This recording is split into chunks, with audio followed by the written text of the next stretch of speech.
여러분과 함께 내가 손을 잡아야 할 분, 예수 그리스도, 내가 손을 잡아야 할 분, 이런 제목으로 함께 은혜를 나누겠습니다. 우리가 그 2차 대전 그 전쟁사를 보면 재미있는 이야기들이 많이 나오는데요. 그 중에 하나가 우리나라에 큰 영향을 미쳤던 미국과 러시아와 영국의 어떤 회담입니다. 미국과 영국을 주축으로 독일 연합군과 싸웠던, 그리고 일본과 맞서 싸웠던 그 미국의 연합군이 치열하게 전쟁을 하던 당시에 그 당시에 대통령이었던 루즈벨트가 굉장히 힘이 들었습니다. 왜냐하면 전쟁이 끝이 보이질 않으니까 어떻게 하면 이 전쟁을 끝낼 수 있을까를 날마다 고민하게 된 것이죠. 그러면서 이렇게 이야기를 했어요. 내가 이 전쟁의 다리를 건널 수만 있다면 악마와도 손을 잡을 수 있겠다, 이렇게 고백할 정도로 전쟁이 치열하게 진행이 될 수 있습니다. 되어가고 있었습니다. 그래서 그때는 일본도 이탈리아도 그 독일의 연합군도 굉장히 강력한 군대를 가지고 계속 아시아 쪽에서는 일본이, 유럽 쪽에서는 독일이, 이탈리아가 이렇게 연합군들을 괴롭혔기 때문에, 그리고 아프리카 쪽에서도 또 이 탱크 부대의 싸움이 있었기 때문에 굉장히 힘든 그런 한 치 앞도 보이지 않는 상황이 계속되고 있었던 거죠. 그래서 결국 이 미국의 루즈벨트 대통령이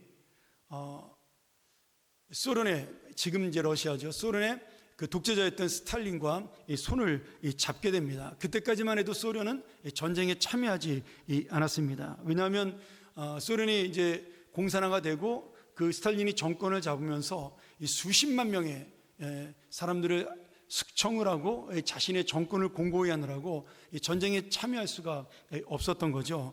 덕분에 전쟁에 참여하지 않았던 소련은 군사력과 경제력을 그대로 유지할 수가 있었습니다. 그래서 루즈벨트가 이 스탈린에게 손을 내밀게 되죠. 우리 한번 사진 한번 볼까요?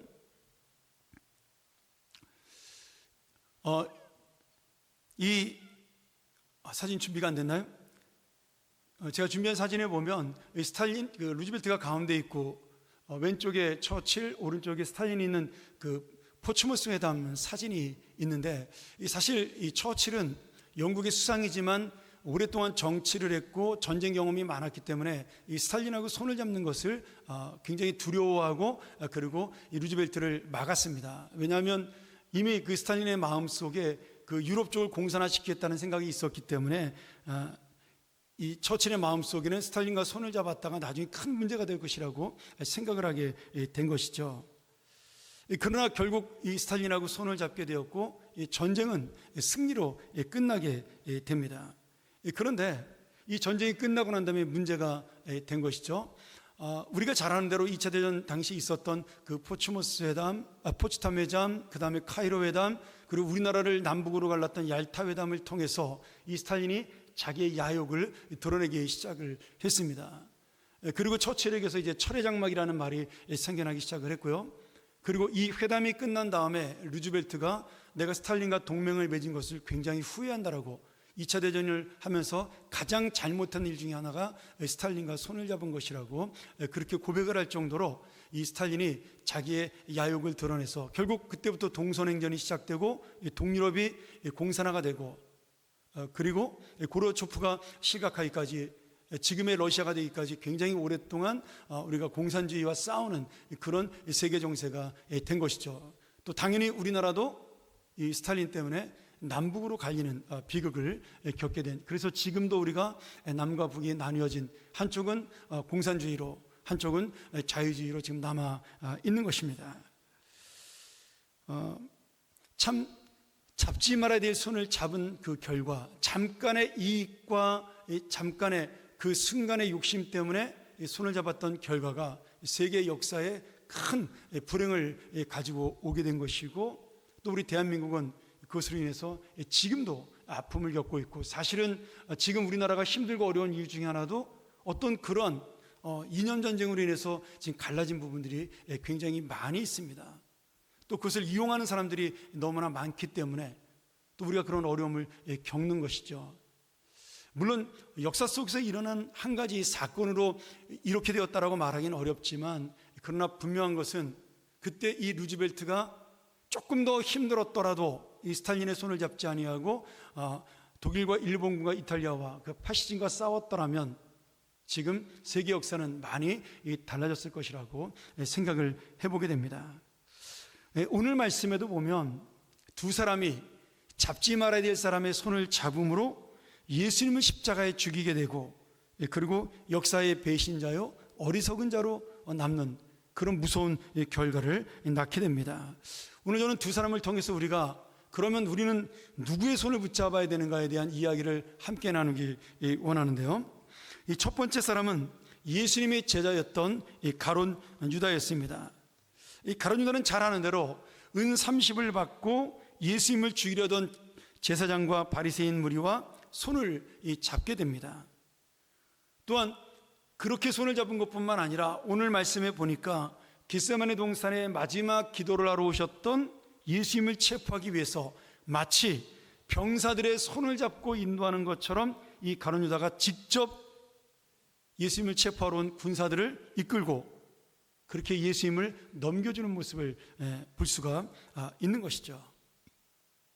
오늘 여러분, 가룟 유다가 예수님을 판 이유에 대해서 제가 지난번에 세 가지로 설명을 들었지만 여러 가지 견해들이 있어도 정말 중요한 건 내가 생명을 걸고 붙잡아야 될 3년 동안 정말 따라다녔고 쫓아다녔고 그리고 가르침을 받았던 그 스승이신 예수님의 손을 놓아버리고 악인의 손을 붙잡고 내 욕심을 채우기 위한 결과로 나아간 그 모습이 결국은 이 가룟 유다를 역사의 배신자로 그리고 인생의 실패자로 만들게 된 것이죠. 오늘 우리가 읽었던 말씀 중에 다 읽지는 않았지만 의미 있는 이 말씀이 나오는데요. 27절 이후로 유다가 나중에 예수님 판 것을 후회하고 그 돈을 성전에 던져버리게 됩니다.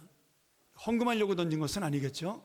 아마도 그 대제사장들에게 나는 이 돈이 필요 없다, 내가 우리 스승이신 예수님을 팔게 된 것을 후회한다는 뜻으로 아마 그 돈을 던져버리고 말았어요. 그리고 그는 스스로 생명을 끊는 그런 비극을 맞게 되죠. 사도행전에 가면 아겔다마라는 그곳에서 자신의 인생을 마감하게 됩니다. 그런데 참 아이러니하게도 이 대제사장들이 유다가 던지고 간 이 돈을 하나님께 바치질 않아요. 왜냐하면 그 돈은 의인을 죽인 자이기 때문에 불의한 돈이라고 생각을 해서 그 돈을 하나님께 바치지 않고 그 돈으로 땅을 삽니다. 쓸모없는 토기장이에 그 버려진 땅을 사서 거기를 나그네의 묘지로 삼습니다. 나그네의 묘지란 말은 성경에는 나와 있지 않지만 이런 겁니다. 명절에 예루살렘에 순례하러 왔다가 죽는 사람들이 생겨났어요. 굉장히 오랫동안 외국에서 오는 사람들이 많았기 때문에 지쳐서 죽기도 하고, 아니면 내가 마지막으로 이 성전을 보고 죽겠다라고 생각하는 사람들이 있었기 때문에 꽤 많은 사람들이 이 성전을 보러 와서 유월절 또는 장막절 또 이런 77절 이런 기간에 와서 그만 이 성전에서 예배를 하고 돌아가다가 죽는 경우가 종종 있었습니다. 이제 그런 사람들을, 그런 순례자들을 묻는 묘지로 이 땅을 사게 된 것이죠. 여러분, 이게 무슨 의미예요? 지금 예수님을 죽이기 위해서 누가 돈을 준 거죠? 대제사장이 가룟 유다에게 돈을 줬습니다. 그런데 이 돈이 죄 없는 사람을 죽이는 데 사용한 핏값이라고 생각을 해서 이것을 자기들도 거룩한 성전의 헌금으로 사용을 하지 못한 거예요. 어떻게 보면 대제사장이 갖고 있던 최소한의 양심이든지 아니면 그런 부정한 돈을 하나님께 드렸을 때 하나님의 심판을 받을까 봐 두려워서 그랬는지 모르겠지만, 이들은 그 돈을 하나님께 드리지 않고 그 부정한 돈이라 생각을 해서 땅을 사고 만 겁니다. 지금 그 말의 의미는 예수님을 죽이려고 했던 그 모든 일들이 스스로 옳지 않은 일이고 불의한 일이라는 것을 스스로 자인하는 거예요. 만약에 예수님을 죽인 것이 옳은 것이라고 생각을 했다면 그 돈도 역시 헌금으로 드려도 아무 문제가 되지 않는 것이죠. 그런데 이 대제사장과 바리새인들은 이 돈을 다른 곳에 썼어요. 죽은 자들에게 사용을 했습니다. 부정한 돈이니까. 근데 여러분 놀랍지 않습니까? 지금 이 돈이 예루살렘에 순례하러 왔다가 돌아간 나그네들의 묘지, 다시 말하면 자기 스스로 땅을 얻을 수가 없어서 가난한 자의 묘지로 사용되었다는 것은 예수님은 죽어서도 자신의 피값으로 약한 자, 가난한 자를 위해서 자신의 그 몸을 주었다는 사실을, 드렸다는 사실을 분명히 이 말씀을 통해 볼 수가 있는 거예요. 가룟 유다는 악한 마음으로 예수님을 팔고 그 돈을 사용하라고 했지만 결국 하나님의 섭리는 그 돈을 잘 선용해서 결국 그 돈이 예수님의 정말 그 목적, 어렵고 힘든 사람들, 죄 많은 영혼들을 위해서 죽으신 그 예수님의 구원의 목적을 나그네의 묘지라는 사용처로 사용할 수 있도록 만들어 주신 것입니다. 그러니까 이것조차도 하나님의 섭리다, 우리가 이렇게 볼 수 있는 것이죠. 오늘 여러분, 가룟 유다는 스승이요 진정한 구원자이신 예수님께서 여러 번 손을 내밀었지만 그 손을 잡지 않고 결국 자신의 생각과 욕심에 사로잡혀서 악인들의 손을 잡았습니다. 그리고 잠시 돈을 받고 자기의 생각대로, 내가 원했던 대로 예수님을 체포할 수 있었고 예수님을 죽일 수 있는 것처럼 보였지만 결국 그것이 자신의 인생을 파멸과 절망으로 이끈 그런 잘못된 결과를 낳게 된 것이죠. 가룟 유다가 손을 잡았던 그 사람들, 오히려 그 사람들의 손을 놔버리고 주님의 손을 잡았어야 될 이 가룟 유다는 결국 악인들의 손을 잡음으로 자신의 인생도 나락으로 떨어지게 된 것입니다. 오늘 여러분, 우리는 누구의 좀 손을 잡고 살아가는 인생일까요? 오늘 이 금요일 저녁 예수님께서 십자가에 달려 돌아가신 이 성금요일에 다시 한번 우리가 누구의 손을 붙잡아야 할지를 돌아보는 귀한 시간이 됐으면 좋겠습니다. 두 번째로는 빌라도 총독입니다. 우리가 읽었지만 빌라도는 지금 대제사장들과 유대인들과 결탁해서 예수님에게 십자가의 사형 판결을 내리게 됩니다.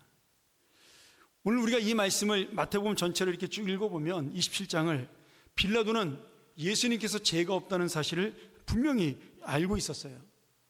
그래서 그의 소문을 듣고 그의 얼굴을 보고 싶어는 했지만 막상 그를 직접 만나서 예수님을 신문해 보니까 자기가 생각한 대로 예수님은 죄가 없는 분이에요. 그냥 종교적인 문제였어요. 그리고 아마 뭐 정치가였으니까 뻔하지 않겠어요? 이 바리새인들과 대제사장들이 왜 예수를 죽이려고 했는지 빌라도는 알고 있었을 것입니다. 자신들의 기득권을 빼앗기기 싫어서 자신들에게 지금 자신들을 악인으로 몰고 갈 수밖에 없는 예수 그리스도의 말씀이 두려워서 예수님을 죽였다라는 사실을 지금 분명히 빌라도는 알고 있었던 겁니다. 그래서 이 빌라도가 자신도 마음 편하게, 그리고 또 유대인들의 마음도 풀어줄 겸해서 그들에게 거래를 하게 되죠. 야, 6월절이 되면 우리가 흉악범을 풀어주는 전례가 있는데, 뭐 광복절 특사처럼 그렇게 풀어주는 이 전례가 있는데, 오늘 내가 너희들에게 제안한다. 지금 사람을 죽이고 밀란을 일으켰던 바라바라고 하는 강도와, 그리고 너희가 지금 잡아온 이 예수와 누구를 풀어주기 원하느냐, 이렇게 거래를 합니다. 바라바는 아무리 예수님이 미움을 샀다 하더라도 강도, 밀란을 일으켰던 이 바라바보다는 나을 것이라고 생각을 한 거죠. 그리고 사람들도 예수님의 기적을 보고 말씀을 듣고 쫓았던 사람들이 많았으니까 당연히 예수님을 풀어주자고 말할 줄 알았던 겁니다.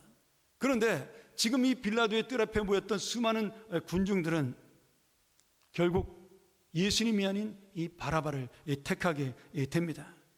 대제사장과 사두개인들은 자신의 권력을 유지하기 위해서, 뭐 유대인들은 자신들이 원하는 것을 들어주지 않는 예수님을 향하여 자신들의 그 감정과 분노를 쏟아놓게 된 것이죠.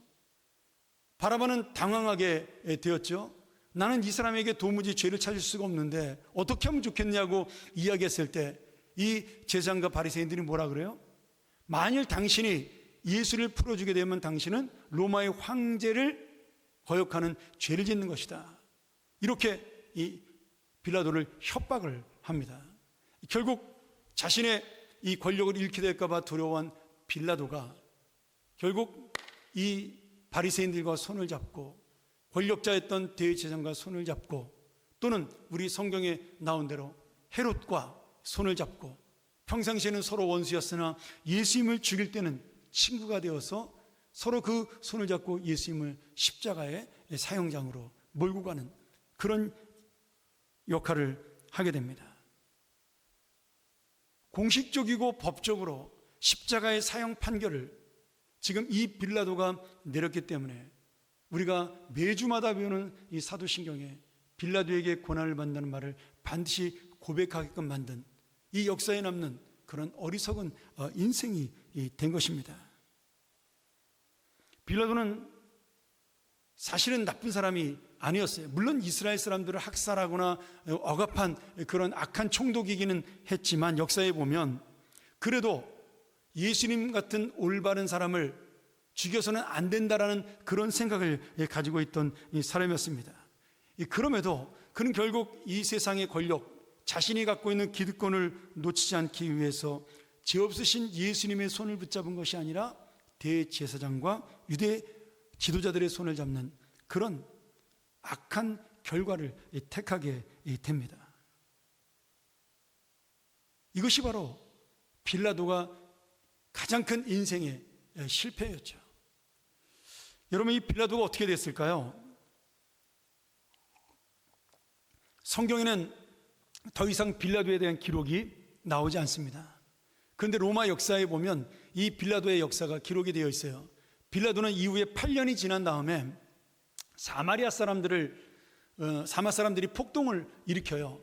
그래서 그 사마리아 사람들을 진압하다가 사마리아 사람들을 어마어마하게 학살을 합니다. 그러니까 과잉 진압을 한 거죠. 그래서 사마리아 사람들이 로마 황제였던 칼리큘라에게 상소를 올리게 됩니다. 그래서 칼리큘라가 이 빌라도를 총독의 자리에서 파면시키고 로마로 복귀를 시킵니다. 그리고 결국 이 황제의 미움을 산 빌라도는 칼리큘라 황제에게 사형 선고를 받게 돼요. 그리고 비참하게 죽게 될 것을 두려워한 빌라도는 그만 스스로 자기 집에서 목숨을 먼저 끊게 됩니다. 그렇게 권력을 잡으려고 세상의 손을 붙잡고 사람의 손을 붙잡았던 빌라도, 그러나 결국 빌라도도 가룟자처럼 똑같은 비참한 치유를 맞이하게 된 것입니다. 사랑하는 여러분, 오늘 예수님의 손을 놓아버리고 이 세상의 손을 붙잡은 두 사람의 모습이 바로 우리의 모습이 되지 않기를 소원합니다.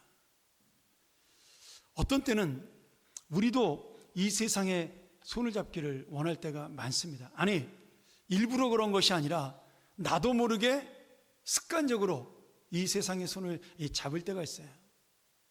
저 역시도 마찬가지입니다. 분명히 이것이 하나님이 원하시지 않는 일인 것 같은데 그래도 큰 문제가 되지 않기 때문에 잡을 때가 있습니다.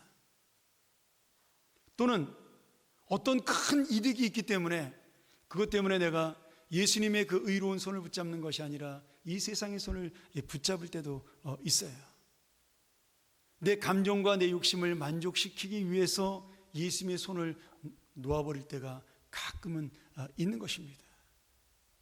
그런데 그 한 번 놓아버린 예수님의 손 때문에 내 인생이 바뀔 수도 있다는 것이죠. 내가 한번 그 예수님의 손을 붙잡았기 때문에 새로운 인생을 얻는 기회를 얻었다면 그것이 바로 예수님의 제자였던 세리 마태였고 또는 막달라 마리아와 같은 여인이었고 그리고 예수님의 기적을 통하여 일어난 수많은 병자들 아니겠습니까? 그들은 이 세상의 절망 속에 있었지만 단 한 번 내 인생에 찾아왔던 그 기회 속에 예수님이 내민 손을 붙잡음으로 그들은 새로운 인생을 회복하고 영원한 생명을 얻는 그런 축복을 받게 되었습니다. 근데 어떤 사람들은 잠시 잠깐 내 인생의 유혹과 욕심과 만족을 위해서 예수님의 손을 놓다가 자신의 인생을 완전히 파멸로 이끄는 그런 사람도 있다라는 것이죠. 오늘 이 금요일 저녁에 예수님이 십자가에 매달리는 그날 끝까지 예수님의 손을 붙잡았던 사람들이, 그 예수님의 십자가상에서 그 죽음을 슬퍼했던 여인들이 있습니다. 우리가 내일 아침 새벽기도 시간에 그 이야기를 나누겠지만, 예수님의 어머니 마리아, 그리고 세베대의 부인이었던 야고보의 어머니 마리아, 예수님과 이모와 조카의 관계였죠. 또 막달라 마리아, 이런 여인들은 끝까지 예수님의 손을 붙잡고 놓지 않았던 아름다운 믿음을 가진 여인이었습니다. 그런데 예수님의 제자들은 그렇게 예수님에게 사랑을 받고 예수님의 기적을 보고 말씀을 들었지만, 그 십자가상에서는 요한을 제외하고는 다 도망가 버리는 그런 어리석은 일을 행하게 됩니다. 물론 그래도 예수님은 그들을 사랑해요. 심지어 예수님은 가룟 유다조차도 사랑하셨습니다. 여러 번 그에게 예수님의 손을 붙잡을 기회를 계속해서 말씀으로 주시지 않았습니까? 그런데 그 예수님의 손을 붙잡으라는 권유와 요청에 지금 뿔뿔이 흩어졌던 제자들은 예수 그리스도 앞에 부끄러워 나중에 나서지도 못하는 인생이 돼버리고 말죠. 물론 예수님은 그들을 찾아가 새로운 인생으로 바꾸셨지만, 오늘 여러분, 내가 지금 붙잡고 있는 이 손, 내가 지금 누구를 붙잡고 살아갈까요? 유다처럼 이 세상 내 욕심과 내 감정과 내 만족을 위한 손을 붙잡고 살아갈까요? 아니면 빌라도처럼 내가 가진 것을 놓지 않기 위해서 나에게 필요한 사람의 손을 붙잡을까요? 요새 우리나라 대통령 선거 이제 시작이 되면서 여러 후보들의 손을 붙잡은 사람들의 이름들이 신문에 계속해서 나타나고 있어요. 누가 승리할지는 모르지만 여러분, 그 손을 붙잡은 사람들마다 아마 어떤 사람은 후회할 것이고, 어떤 사람은 기뻐할 것이고, 또 어떤 사람들은 그것 때문에 낙심할 것이고, 또 어떤 사람들은 소망을 가지기도 할 것입니다. 여러분, 근데 아닙니다. 우리의 진짜 소망을 붙잡아야 될 그 손은 예수 그리스도밖에 없습니다. 그 주님만이 우리에게 진짜 소망을 주시는 놀라운 하나님이세요. 내가 보이는 사람의 손을 붙잡고, 보이는 물질의 손을 붙잡고, 내가 원하는 것에 손을 붙잡고 그것을 단단히 내 손에 묶을지라도 언젠간 그것은 끊어지고 풀어지고 사라집니다. 그러나 우리와 함께 하시는 예수님은 나의 손을 붙잡고, 내가 손을 붙잡을 힘이 없어 놓으려고 할 때는 오히려 내 팔목을 붙잡고 나를 이끌어주시는 그 주님이 되십니다. 오늘 다시 한번 이 말씀 통하여 내가 누구의 손을 붙잡고 살아가야 될지, 내가 누구의 손을 놔야 될지를 다시 한번 기억하면서 이 저녁, 오늘 마지막 금요일 고난의 밤을 주님과 함께 보내는, 주님의 손을 붙잡는 기도를 하고 그런 놀라운 응답받고 돌아가는 귀한 시간 되기를 간절히 축원합니다.